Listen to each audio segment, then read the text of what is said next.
YouTube, Treviño Susana Alo. Y con suerte, Renzo, recordalo por favor, Brian se ríe porque bueno, sabe que hay algunos crucecitos ahí, ¿no? Por Instagram también. Bien. Y estamos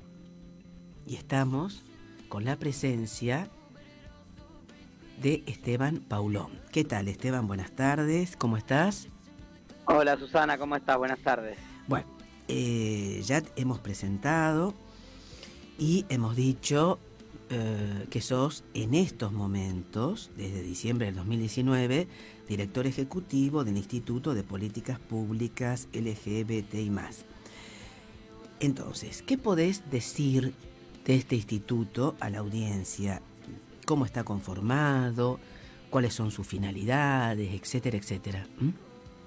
Mira, el instituto es una asociación civil sin fines de lucro que tiene por objetivo promover el trabajo por la igualdad, la inclusión, la no discriminación del colectivo de la diversidad sexual, básicamente en 2 o 3 ámbitos puntuales, que tienen que ver también con el propio recorrido de quienes lo conformamos y la tarea que hemos llevado adelante a lo largo de muchos años. Entonces, por un lado, trabajamos en consultoría y acompañamiento con el sistema de Naciones Unidas a organizaciones y gobiernos para que puedan implementar, diseñar e implementar sus propias políticas y acciones en materia de diversidad. Puntualmente, en este momento, trabajando en un plan de incidencia para los derechos de la población trans en Paraguay y en la implementación de algunas políticas públicas de niñez trans en Argentina, en algunos municipios de Argentina.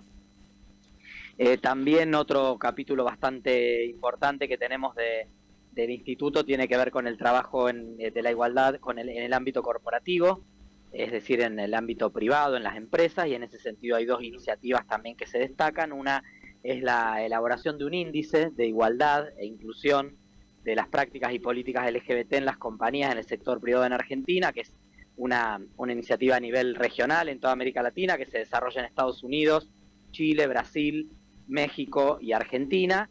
Este año, en poquitas semanas, 14 de julio, vamos a estar dando a conocer los resultados de este primer año que se implementa aquí en Argentina. El índice se llama Equidad Argentina, y han participado más de 50 como grandes compañías y medianas compañías del país, entre ellas algunas santafesinas, y bueno, sobre la base de una encuesta bastante extensa se genera un perfil de cómo están trabajando las empresas en ese sentido, y después a raíz de los resultados de la encuesta viene la otra tarea del instituto, que es asesorar y acompañar a esas empresas para que puedan desarrollar sus planes de trabajo, de mejora, y efectivamente garantizar que cualquier persona, independientemente de su orientación sexual o su identidad de género, pueda desarrollarse y expresar y plasmar todo su talento en el ámbito corporativo. Así que básicamente esas son las líneas de trabajo que llevamos adelante desde nuestro instituto. Esteban, con respecto, vos nombraste algo que considero de mucha importancia, que es el trabajo que realizan con las personas trans en Paraguay. ¿Cómo ves, para no estigmatizar a un país, ¿no es cierto? Pero ¿cómo ves si ha habido avances o no en cuanto al reconocimiento como seres humanos, ¿no? Porque suena quizás un poco redundante, pero cuando uno ve que no podían donar sangre hasta el año 2015, bueno, uno dice, epa, acá hay algo que está funcionando mal en el cerebro de algunos idiotas, claro, ¿no es cierto? Para no decir trogloditas, con perdón de los trogloditas, ¿no? Seguro. Entonces, mira, ¿cómo es el tema? ¿Cómo está en América Latina esto? Hay como dos planos. Si uno observa las condiciones de vida, de acceso a la salud, al trabajo, a la educación de la población trans, en general en América Latina la situación es muy similar en todos los países. Estamos hablando de una población todavía muy excluida, con altos índices de abandono escolar, con muchas dificultades para insertarse en el empleo registrado, con una prevalencia importante de algunas cuestiones como el consumo de sustancias psicoactivas, el impacto del VIH, la violencia, con una expectativa de vida muy baja, que en promedio en América Latina es cercana a la mitad de la expectativa de vida del resto de la población. Estamos hablando de 40, 41, 42 años de expectativa de vida dependiendo del país. Entonces, en lo que es la vida real y concreta, todavía estamos con una brecha muy fuerte en relación a las condiciones de vida de lo que sería la mayoría de la población no trans y de las personas de la población trans. Si vemos el tema, si vemos el costado o el plano de los derechos y de las leyes que han ido avanzando, obviamente hay un movimiento importante. Hoy hay leyes de identidad de género, es decir, de reconocimiento de los documentos de identidad de las personas trans en Argentina, en Chile, en Uruguay,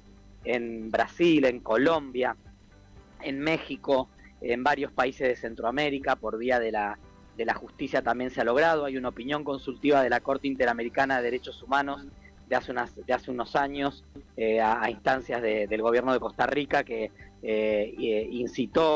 instó a todos los estados americanos a aprobar leyes como el matrimonio igualitario y por supuesto las leyes de identidad de género para el colectivo trans. Y bueno, si venimos a lo particular de nuestro país, a esa ley de identidad de género se suma también, obviamente, hoy se está cumpliendo un año de la sanción en el Senado de la Nación de la ley de cupo laboral travesti trans, que ha tenido dos efectos importantes.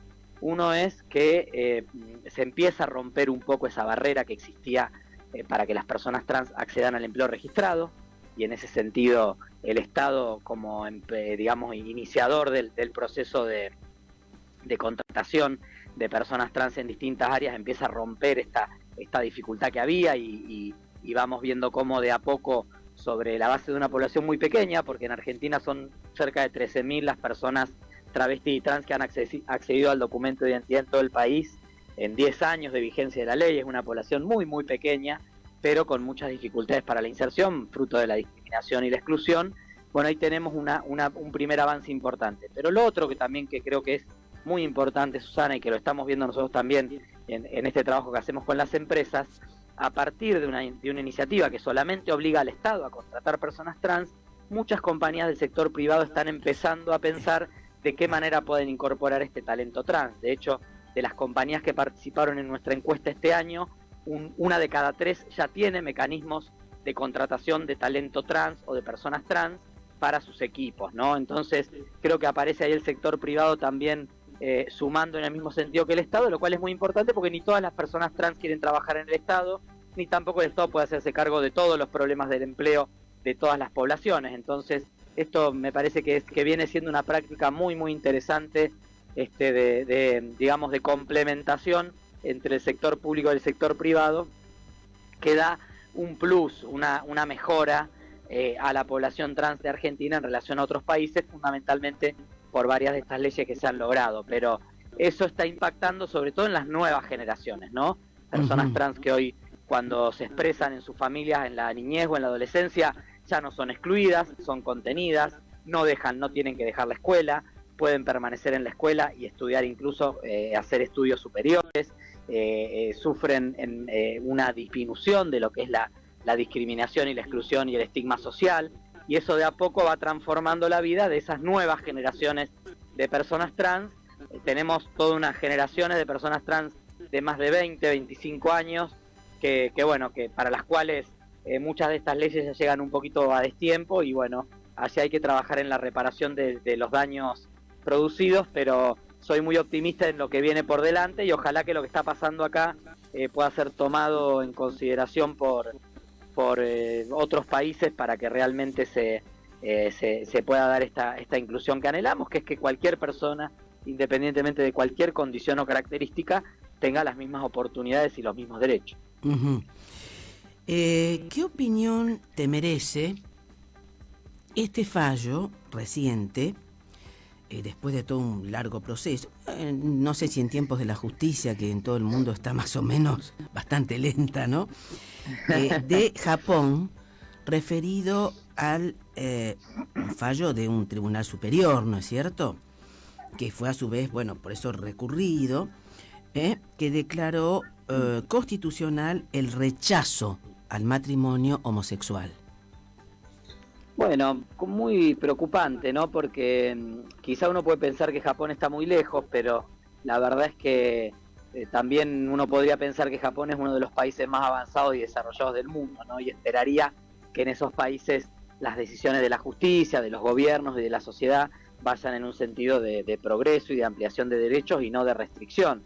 Pero bueno, lo acabamos de ver hoy también en Estados Unidos con este fallo de la Corte, que no solo demolió 50 años de doctrina en relación al fallo Roe versus Wade en el cuanto al derecho al aborto, a nivel federal, sino también en uno de los votos de uno de los jueces de la Corte aparece claramente expresado que este es el primer paso de una serie de acciones que pretenden debatir y poner en cuestión el matrimonio igualitario, que en Estados Unidos no está por ley, sino que está por un fallo también de la Corte Suprema de 2014, y incluso las relaciones consentidas entre personas del mismo sexo.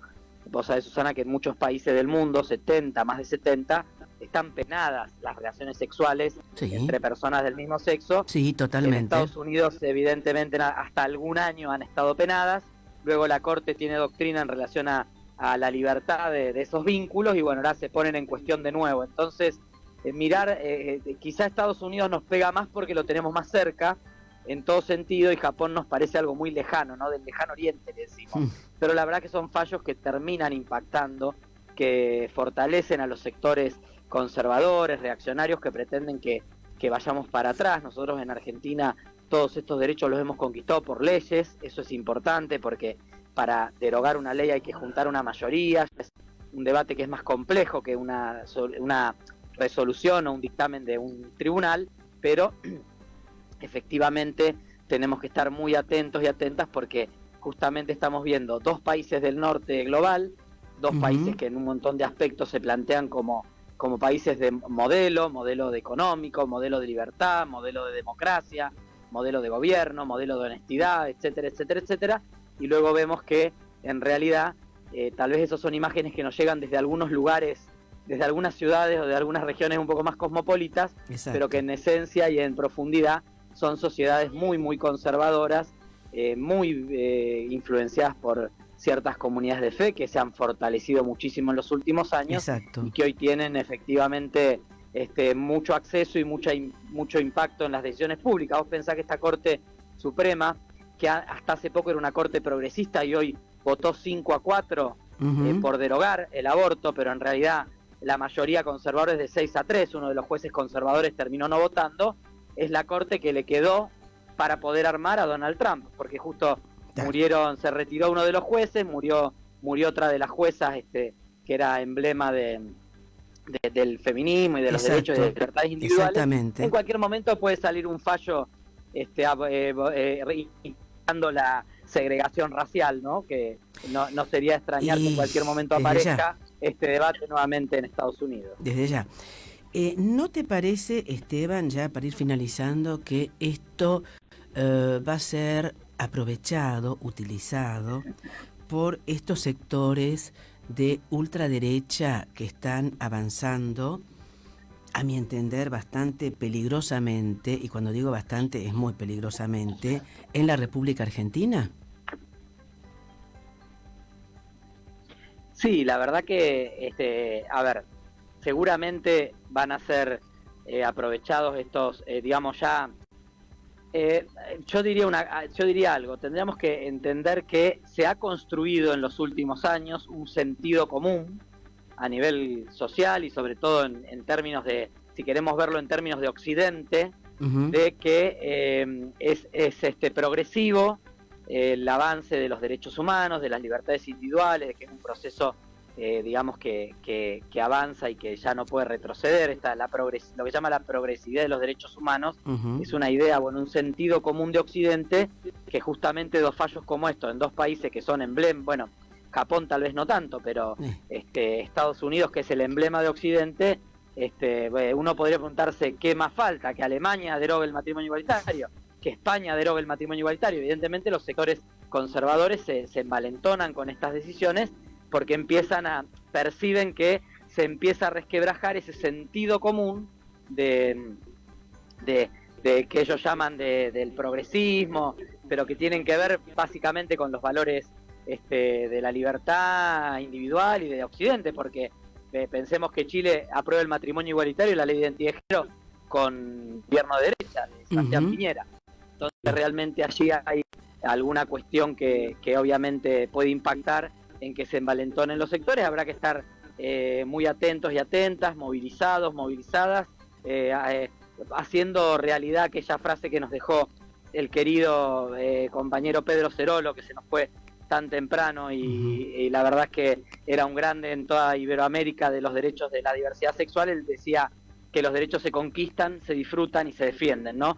Toca defenderlos, toca recordar que esto no es un regalo, que no vino de arriba, que costó mucho esfuerzo, que muchas vidas quedaron en el camino para que estos derechos sean una realidad, y que hoy va a tocar defenderlos de estos sectores que hasta ahora no se habían animado tanto a hablar, o sea, hablan de algunos otros modelos de sociedad en algunos aspectos económicos. Con estos temas todavía no se han metido, se van a empezar a meter y van a empezar a hacer explícito su rechazo al aborto, al matrimonio igualitario, a la ley de identidad de género, a las libertades individuales, en nombre de la libertad, ¿no? Parece que en nombre de la libertad... Sí, en nombre de la libertad se puede cometer cualquier crimen. Exactamente, y eso es una barbaridad que no podemos permitir. Desde ya. Esteban, como siempre, muchísimas gracias y bueno, estaremos en comunicación, si vos aceptás, en otra ocasión, ¿eh? Muchas gracias. Bueno, no, gracias a vos. Bueno. Hasta luego, buenas noches. Buenas Buen noches. fin de semana.